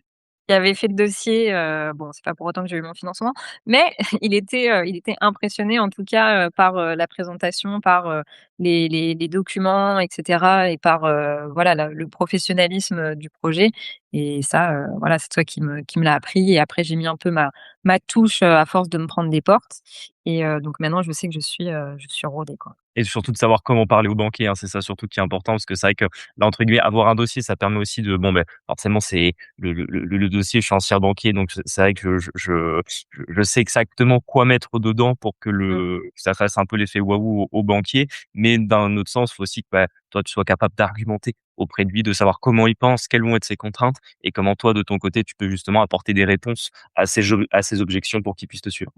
Bien sûr, après je pense que le fait de faire tout nous-mêmes, je pense qu'il y a personne, comme tu disais, hein, il y a personne, plus apte que nous à, vendre notre projet, à savoir les points faibles, les points forts et à pouvoir, bah, voilà défendre, notre beefsteak, quoi. Ouais. OK. Toi, Arthur? Moi, je dirais, c'est plus sur la systématisation, on va dire, du processus. Quand je dis d'être systématique, c'est-à-dire que, tu vois, par exemple, pour les recherches de biens ou quand j'ai visité les immeubles ou les appartements, vraiment avoir une checklist de choses à vérifier, voilà. Heu, Rester systématique dans que ce soit dans la recherche ou même pour l'après, hein, mais même pour, quand tu remplis, les baux, il y a c'est vraiment important d'avoir cette petite checklist là et de ne rien oublier, quoi. Ouais, en fait, on a un peu, bon alors ça fait un peu business entreprise, mais on a vraiment, tu nous as appris à standardiser des process qu'on peut répéter. Que ce OK. soit au niveau des banques, au niveau des recherches, Mmh. visites, mais aussi, sélection des locataires, au final. Tout à fait. Après, c'est souvent ce que je dis, c'est que l'immobilier, c'est une activité, c'est un business en soi et tu as plutôt raison là-dessus et plutôt, je trouve, l'investisseur met justement en place des process pour, se dire: «OK, il faut que je gagne du temps là-dessus ou juste que je sois efficace» et mieux ça évite de passer à côté des choses et c'est vrai que entre guillemets, beh, tous les conseils que j'ai pu vous donner là-dessus, c'est des choses où en fait avec Marie, on a fait des erreurs dessus quand on a démarré parce que justement ça allait pas, parce qu'on a construit le truc, de notre côté, dans notre coin et à chaque fois qu'on prenait un mur, on se disait: «Bon, ben, voilà, la prochaine fois, on refera pas la même chose», tu vois? Mais c'est vrai qu'au fur et à mesure, ça te force à être beaucoup plus, proactif et beaucoup mieux organisé et surtout avoir les bons réflexes, de pas passer à côté de quelque chose et je pense que ça permet aussi d'investir sereinement parce que quand tu as tes process et quand tu as tes habitudes, bah, entre guillemets, tu as plus peur d'investir parce que tu te dis pas: «Mince, je vais passer à côté de quelque chose». Tu te dis au contraire: «Bon, ben, voilà, stopper, elle a l'air pas mal sur le papier. Une fois que je serai allé au bout de toute ma checklist et de toutes les choses que je dois vérifier, je sais qu'entre guillemets, je suis pas en train de me tromper sur la viabilité de l'OP et je sais que je peux faire mon investissement sereinement. Ouais, tout à fait. Est-ce que vous sauriez imaginer où vous en seriez si on n'avait pas travaillé ensemble? Est-ce que vous pensez que vous auriez quand même fait la première OP tout seul, ou pas, comment vous imagineriez dans un monde où on se serait pas rencontrés? Franchement, j'ai aucune idée. Déjà, on s'était dit: «On commence pas avant 2026» parce qu'en 2026, il y avait un dernier prêt, un énième Mmh. prêt, qui se remboursait, pour notre maison, donc on s'était dit: «On commence pas avant» et toi, tu nous as dit: «Bah, ce serait quand même dommage de pas profiter, voilà, des tendances actuelles, du marché. Ça fait un peu que repousser l'échéance et voilà, donc ça nous a fait réfléchir et on s'est lancé plus tôt que prévu, quoi. Mais je suis d'accord avec toi là-dessus parce que c'est vrai que ça peut être souvent un peu le truc de se dire, «C'est pas le bon moment». Ça honnêtement, c'est le et je le vois, c'est le blocage, majoritaire chez, tous les investisseurs qui débutent et en réalité, c'est jamais le bon moment. Il y a toujours un truc et en soi, tu aurais pu attendre 2026. Après 2026, ce serait dire: «Ah bah mince, en fait, là, professionnellement, en ce moment, j'ai beaucoup de boulot. L'an prochain, ça devrait être plus calme parce que soi-disant dans ma boîte, ils doivent engager une autre personne qui doit m'aider» et cetera. Ce que je veux dire, c'est qu'à ce moment-là, on peut toujours repousser. Certes, il faut quand même un minimum de prérequis, hein. Je veux dire, quelqu'un qui serait sans emploi peut pas commencer l'investissement du jour au lendemain parce qu'il sera pas finançable, par exemple. Mais c'est vrai que pour moi,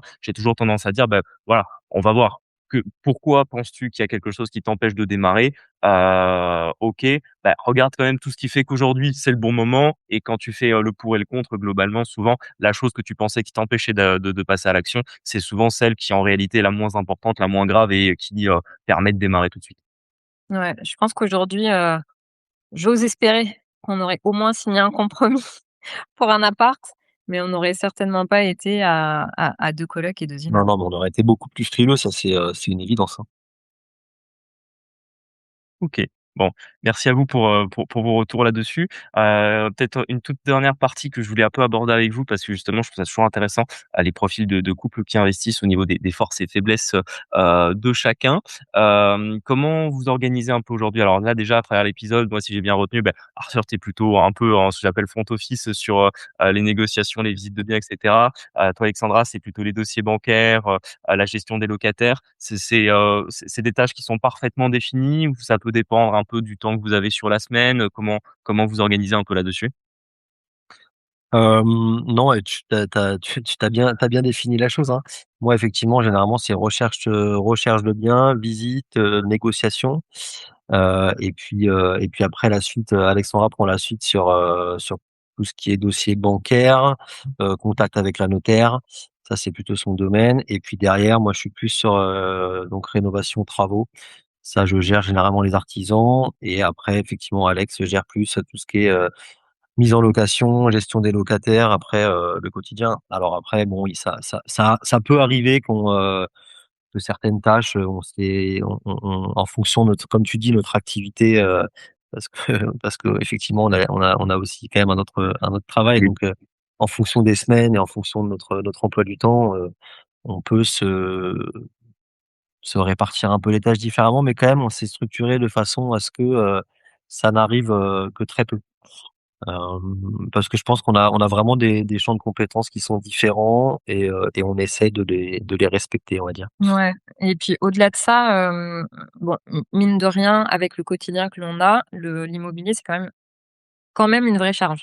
Parce qu'on a, maintenant on a 15 lots, 15 lots et on va avoir tout autant de locataires, voire un peu plus parce que dans les colocs, c'est des chambres de 4. Tout à fait. Donc c'est en fait, c'est une vraie charge. C'est une vraie charge et moi, parfois, je peux y passer, 2 heures par semaine, voire plus, des allers-retours, le week-end, ben, faire des visites, demain, par exemple, c'est le 1er mai, je suis pas censée bosser, mais je vais aller faire, un aller-retour pour faire, une mise en location, pour, faire, signer, voilà, faire, un état des lieux de sortie, un Tout à état fait. des lieux de rent enfin d'entrée, un bail et puis faire un peu de ménage. Donc c'est quand même, voilà, c'est quand même une charge, supplémentaire. Donc nous, à la maison, on a quand même en plus avec 2 enfants, boulot Mmh. et cetera, on est obligé d'avoir un planning, très structuré pour, réussir à tout caser sans que ce soit, trop, painful non plus, quoi. Mmh. OK. Est-ce que, vous avez toujours eu la même vision dans la même direction? Ou est-ce que sur certaines OP, il y en a un qui a pu dire: «OK, on l'a fait», l'autre qui a pu dire: «Non, c'est pas c'est trop». Est-ce qu'au contraire ça vous a soudés? Ou est-ce qu'il y a des moments au contraire vous avez peut-être dû argumenter l'un avec l'autre sur des OP? Pour le coup, pas trop, parce que pour exemple du dernier immeuble, non, mais même des 2 immeubles, Oui. Alexandra, elle les avait jamais visités. Donc, elle m'a enfin bon, elle avait vu des photos, hein, mais effectivement, elle m'a quand même fait confiance sur l'investissement parce qu'on les a signés sans même qu'elle y soit allée, quoi.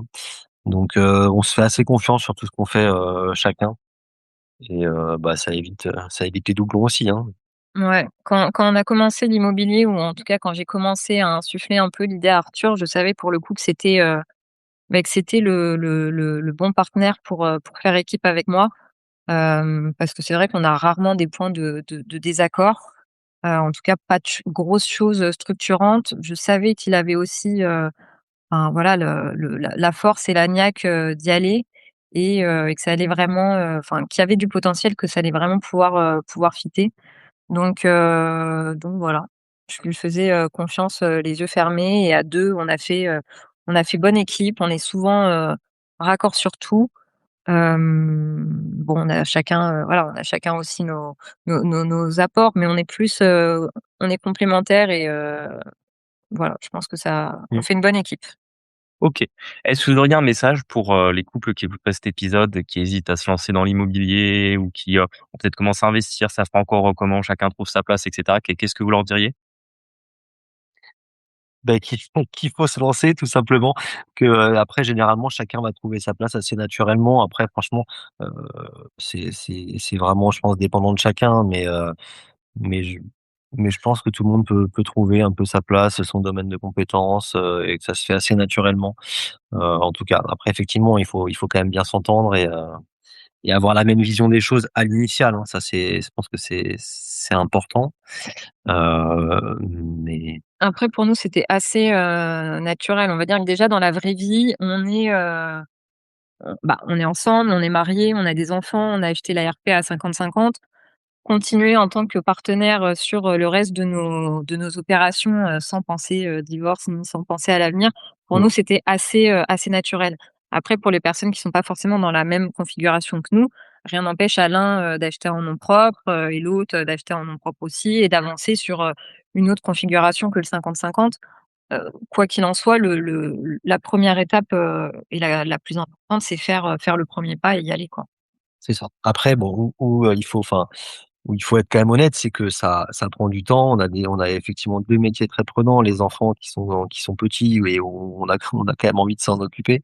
Donc c'était quand même une année où on a beaucoup bossé, des fois on était fatigués quand même, hein. C'était pas J'imagine, tout j'imagine. tout n'est pas Mmh. toujours tout rose et voilà. Il faut être honnête, mais quand on voit derrière ce qu'on peut faire et ce qu'on voilà, ça nous valorise et puis on est content on est très content de l'avoir fait a posteriori, hein. Ouais. Je pense que c'est le pourquoi, finalement, le pourquoi tu le fais, ça te permet en fait, d'avancer. Ouais, Nous, le pourquoi c'était assez fort, c'était, pour nous, pour nos enfants, pourquoi pas, monter un palier de richesse, se sécuriser, on avait ce qu'on appelle le why, assez important et c'est ce qui nous a permis, de surmonter, cette fatigue et d'avancer, même si parfois c'était pas facile. OK. Super, ça c'est merci d'en avoir parlé parce que c'est vrai que le pourquoi c'est super important. C'est vrai que des fois on n'a pas tendance à revenir assez dessus, mais c'est vrai que il y a jamais un moteur plus important pour, passer à l'action, faire les choses et surtout dans l'investissement, surtout où ça prend du temps parce que entre guillemets des fois on peut avoir, je sais qu'il y a des domaines où ça peut aller «plus vite» entre guillemets, on peut avoir l'impression d'avancer plus vite. L'immobilier c'est relativement lent, il y a plein d'étapes, une opération c'est à peu près 6 mois, des fois l'agent immobilier est difficile à joindre, des fois ça met du temps d'organiser une visite parce que les locataires sont pas dispo. Les notaires, des fois, il faut attendre plusieurs semaines, voire plusieurs mois pour signer un compromis. La banque, c'est pareil et c'est vrai que, comme tu dis, d'avoir un pourquoi important pour être capable de tenir et de pas se dire: «Enfin, en fait, c'est en train de me saouler, je préférais, faire autre chose de mes week-ends que, d'aller faire des visites». C'est vrai que, se rappeler à chaque fois de pourquoi on le fait, c'est, pour moi le mot à retenir de ce qu'il y a de plus important là-dessus. Peut-être une toute dernière question, la suite, comment vous la voyez pour vous? Prochaines OP, comment vous imaginez? Quels sont un peu, aujourd'hui vos nouveaux objectifs en termes d'investissement? Parce que c'est vrai qu'on avait parlé, votre objectif initial, c'est de faire une OP, vous en avez fait 4, donc vous avez, quadruplé, l'objectif initial. Quel est le nouveau maintenant? bah, je pense que là déjà on va on va faire une petite pause quand même. OK, Heu, on oui, je en a on comprends. a on en Après on 4 en a ans fait de 4. c'est normal. On en a fait 4, on a là, du coup, on est en train de finaliser. On a acquéri, 2 biens assez enfin, en tout cas 2 biens assez récemment. On vient de finir les travaux sur la deuxième colocation et on vient de récupérer un immeuble de rapport. Donc on a pas mal de locations à mettre. Voilà, il faut qu'on remplisse déjà tous nos lots, qu'on encaisse et qu'on fasse du cash flow, pour se constituer du coup maintenant, une trésor. Et puis après oui, bien sûr que l'idée derrière, je pense que c'est de continuer l'investissement immobilier, hein. Mais je pense qu'on va se laisser déjà 6 bons mois là pour mettre un peu de côté, se faire un peu de trésor, prendre le temps de souffler peut-être un petit peu aussi. Et puis après, je pense qu'il faudra qu'on réfléchisse un peu derrière à comment, à ce qu'on veut faire, hein, sur quoi on veut partir, mais je pense qu'on ne s'arrêtera pas là effectivement. OK, super. Est-ce que vous auriez un mot de la fin pour nos auditeurs? Ouais, j'ai 2 mots de la fin. N'hésitez pas à vous faire accompagner. C'est vrai qu'au tout départ, on était assez frileux parce que, ben, on a décidé de te faire confiance, mais des offres sur le marché, il y en a plein et il y a des charlatans. Donc c'était très compliqué puisque nous, en plus, chaque dépense, enfin, chaque sortie d'argent, c'était un peu significatif à l'époque. Mmh. Tu nous as aidé à rationaliser le budget et cetera et franchement, on est super contents. Donc d'un côté de faire attention, mais ne pas hésiter à se faire, accompagner parce qu'on a eu, ça nous a donné ce boost pour, être structurés, pour, avancer plus vite et pour pas faire d'erreurs et pour finalement en plus, dépasser nos objectifs, bien plus que ce qu'on pensait, quoi. OK. Et le deuxième mot de la fin? Parce que du coup, tu as dit que tu en avais 2. Je sais, mais je me rappelle plus. Ça marche. Et toi, Arthur? Et ben, non, mais le mot de la fin, c'est qu'effectivement, on est vraiment très content de s'être lancé dans l'immobilier et je pense qu'effectivement, on a gagné, de par cet accompagnement, du temps et potentiellement aussi de l'argent. Donc, non, non, on est vraiment très content de l'avoir fait et non, mais il faut du courage, quoi. Il faut se lancer, c'est tout. Voilà, c'était ça mon deuxième mot de la fin. Je pense que le plus dur, c'est se lancer. Il faut se lancer et à un moment donné, il faut arrêter de réfléchir, quoi. Il faut y Bah, aller ça parce reste Et parce que ça passe très vite, le temps passe très vite et que non, non, plus tôt on peut le faire, mieux c'est, hein, de toute façon, hein, donc même si les gens ont des petits revenus, même si les situations sont pas toujours, faciles, je pense qu'il faut pas hésiter à se lancer et voilà, hein. mmh, Je suis totalement d'accord avec toi. C'est comme on disait tout à l'heure, c'est que les planètes sont rarement toutes alignées en même temps pour pouvoir passer à l'action. Donc il y a un moment donné où il faut forcément choisir que peut-être qu'on s'imagine que demain, ça sera plus facile. En réalité, tous ceux qui investissent dans l'immobilier, c'était un peu ce que tu avais dit au tout début. Donc j'aime bien quand la conclusion revient sur l'intro, c'est-à-dire qu'on est allé au bout. C'est que globalement, tu avais dit que tu aurais peut-être, dû investir plus tôt, et moi je t'avais dit, bah, qu'en réalité, déjà investir maintenant, c'était très bien et qu'effectivement, en fait, il y a jamais de meilleur moment d'investir, qu'aujourd'hui parce qu'en fait, hier est déjà passé et demain, quand la personne aura investi demain, elle se dira: «Bah, en fait, j'aurais dû investir hier». Donc, je pense qu'on ça fait un bon mot de la fin. Merci en vous encore, une fois à vous 2 pour l'interview et pour cet épisode franchement qui a été, incroyable. Encore une fois, bravo à vous 2 pour votre parcours et pour, les acquisitions d'un an, pour le travail là-dessus et franchement, encore une fois, là, c'est Timo en tant que, coach qui vous a accompagné. Franchement, ça a été un vrai plaisir de travailler avec vous parce que, vous avez rien lâché, vous travaillez énormément et c'est très agréable quand justement, on bosse avec des investisseurs qui, ont envie d'apprendre, qui ont envie d'avancer, qui, comment dire? Au contraire, vous avez rarement été dans la peur ou dans l'hésitation, mais plutôt dans toujours la compréhension, dans le fait de se dire: «OK, on apprend. OK, je me suis encore quand Alexandra, tu faisais des vocaux, tu posais des questions, très précises, mais je sentais que tu en avais besoin parce que ça te permettait de comprendre et d'avancer». Donc encore une fois, merci à vous 2 à la fois pour l'interview et pour le travail qu'on a fait ensemble. ouais, bah, merci à toi surtout, Ben, Julien. merci beaucoup. Parfait. Et un petit dédicace à Marie qui est aussi dans l'ombre, mais qui, Oui, nous a bien aidés. Exactement. super. Bah, merci à vous 2 en tout cas. Merci à tous les auditeurs qui ont écouté l'épisode jusqu'ici. N'hésitez pas à vous abonner, à partager cet épisode, et je vous dis, à lundi pour un prochain épisode. À bientôt. Ciao.